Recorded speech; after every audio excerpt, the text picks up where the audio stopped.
ओम नमस्ते जी।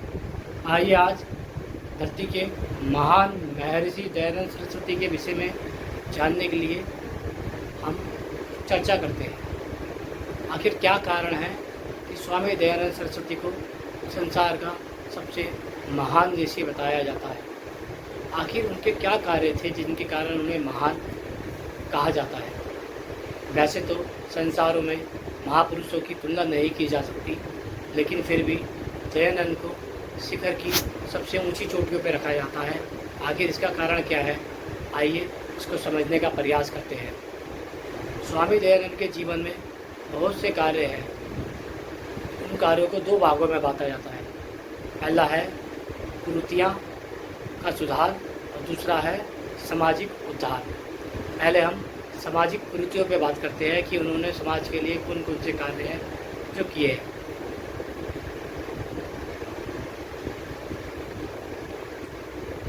पहला है जन्मना जातिवाद, अर्थात वह कहते हैं मनुष्य की केवल एक ही जाति होती है, जिसे हम मनुष्य जाति कहते हैं, और उसके अंदर 3 उपजातियाँ होती है, स्त्री, पुरुष और किन्नर। इससे भिन्न जो ब्राह्मण, ठाकुर, दलित, क्षत्रिय, धोबी, चमार, जाटव, वाल्मीकि बने हुए हैं, ये सब इनकी मूर्खता के कारण बने हुए हैं। संसार में ये सब कुरीतियाँ हैं। इसको समाप्त करके केवल मनुष्य जाति को अपने उत्थान की ओर जाना चाहिए, जिससे मनुष्य गुण कर्म स्वभाव से जाना जाता है। दूसरा, छुआछूत। वह कहते हैं कि मनुष्य में कोई भेद नहीं करना चाहिए, अर्थात जन्म से कोई अछूत नहीं होता और जन्म से कोई भी ऊंच नहीं होता। इसलिए मनुष्य को छुआछूत का विरोध करना चाहिए और समाज में एक समानता लानी चाहिए।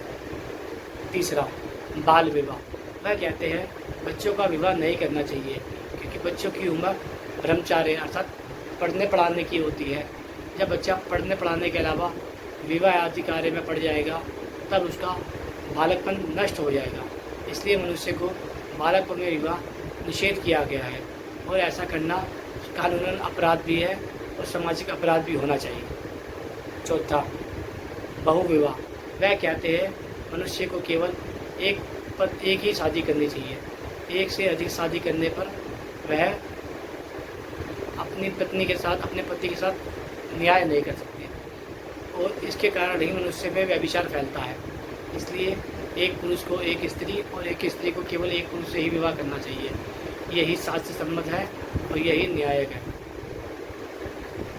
फिर आता है सती प्रथा। वह कहते हैं जिस स्त्री का पुरुष मर जाता है, उस विधवा की दोबारा शादी करानी चाहिए। उस स्त्री को सती अर्थात आग में दहा नहीं करना चाहिए, उसे सती प्रथा नहीं करना चाहिए। सती प्रथा करना एक शास्त्र विरुद्ध बातें है, एक मानवीय विरुद्ध बातें है और एक मानवीय गुण के विरुद्ध है। ऐसा करना सामाजिक और कानूनी दोनों अलग तरीके से अपराध माना जाना चाहिए।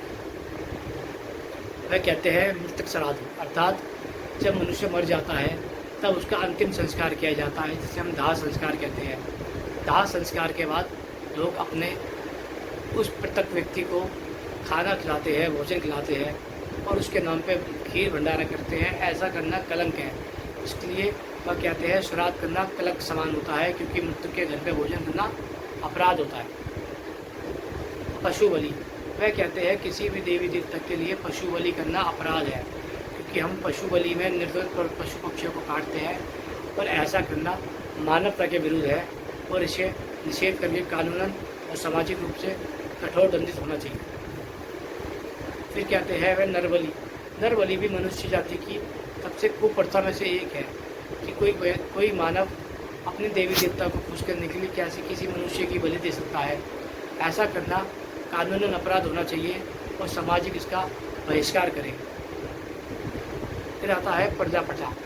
पर्दा प्रथा उसे कहते हैं जब स्त्रियां अपने किसी सामाजिक व्यक्ति से पर्दा करती है तो उसे घूंघट करना पड़ता है। जब लंबा घूंघट होता है, इसके कारण उसे बहुत सी दिक्कतें आती है। ऐसा करना सामाजिक हित के लिए नहीं होता, कि इससे अच्छा है कि मनुष्य को अपनी नज़रों का पर्दा करना चाहिए। कोई यदि पुरुष स्त्री पर गलत दृष्टि रखता है और स्त्री पुरुष पर गलत दृष्टि रखती है तो उसे मृत्यु दंड की सजा लेनी चाहिए।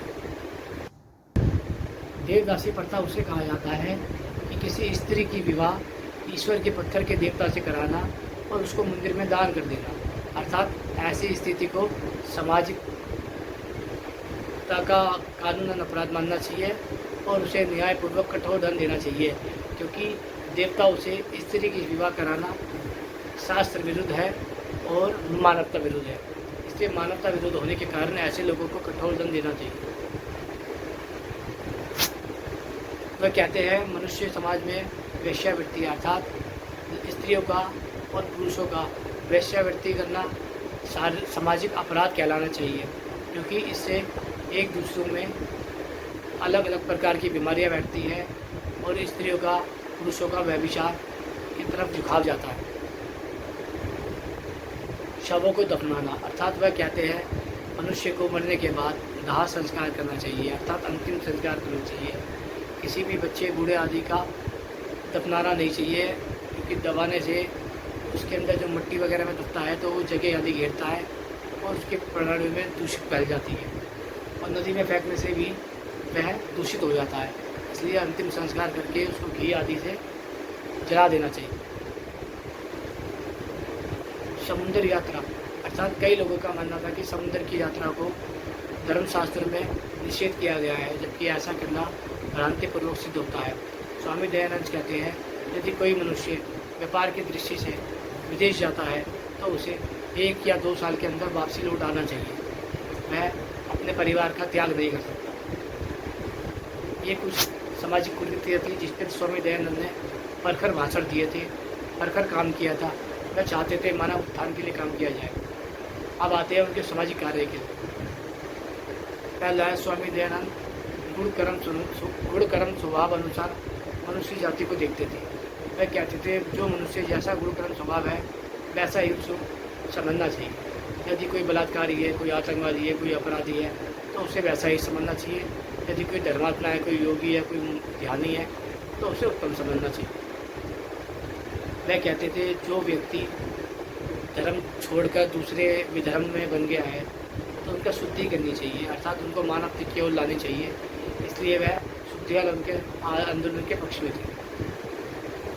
दलित उद्धारणी सभा अर्थात वह कहते थे दलितों का दमन हमारे समाज के लोगों ने किया है, उसको हम ही सुधार सकते हैं। इसलिए वो कहते हैं कि दलितों को दोबारा यज्ञों पर भी धारण करा के उनका उद्धार करना चाहिए। विधवा विवाह वह कहते हैं जिस स्त्री का पति मर जाता है और जिस पति की स्त्री मर जाती है उन्हें दोबारा विवाह करना चाहिए, क्योंकि एक विवाह शास्त्र सम्मत है, अर्थात एक से अधिक नहीं करना चाहिए। अंतर्जातीय विवाह वह कहते थे मनुष्य का गुण कर्म स्वभाव अनुसार विवाह करना चाहिए। इसलिए वह जाति के अंतर्गत विवाह को निषेध मानते थे और अंतर्जातीय को पक्ष में खड़े रहते थे। सर्व शिक्षा विवाह वो कहते थे मनुष्य मात्र को शिक्षा का अधिकार है, इसलिए मनुष्य को समान रूप से शिक्षा मिलनी चाहिए। वह कहते थे नारी को समानता से अधिक पुरुषार्थ पर ध्यान देना चाहिए, क्योंकि मानव निर्माण में सबसे अहम भूमिका नारी की होती है। नारी को सशक्त होना चाहिए, वह सामाजिक और आर्थिक रूप से भी सशक्त होनी चाहिए और शस्त्र और अस्त्र से भी सशक्त होनी चाहिए। वह कहते थे वेद पढ़ने का अधिकार मनुष्य मात्र का है, इसलिए शूद्र आदि से लेकर ब्राह्मण तक का वेद पढ़ने का अधिकार है और वेद पढ़ने के बाद ही कोई वर्ण व्यवस्था में आता है। वह कहते थे गुरुकुल की स्वदेशी शिक्षा भारत में लागू होनी चाहिए, जिसमें पहला नियम होता है मानव जीवन शैली, अर्थात मनुष्य को मनुष्य के साथ कैसा व्यवहार करना चाहिए ये मानव जीवन शैली में ही सिखाया जाता है। इसको ही गुरुकुल व्यवस्था कहा जाता है। वह कहते थे जिस माता पिता की संतान या जिस संतान के माता पिता मर जाते हैं उनके लिए वृद्धाश्रम और अनाथालय खोलने चाहिए। ऐसी स्थिति में समाज को आगे आना चाहिए और उनका पालन पोषण करना चाहिए।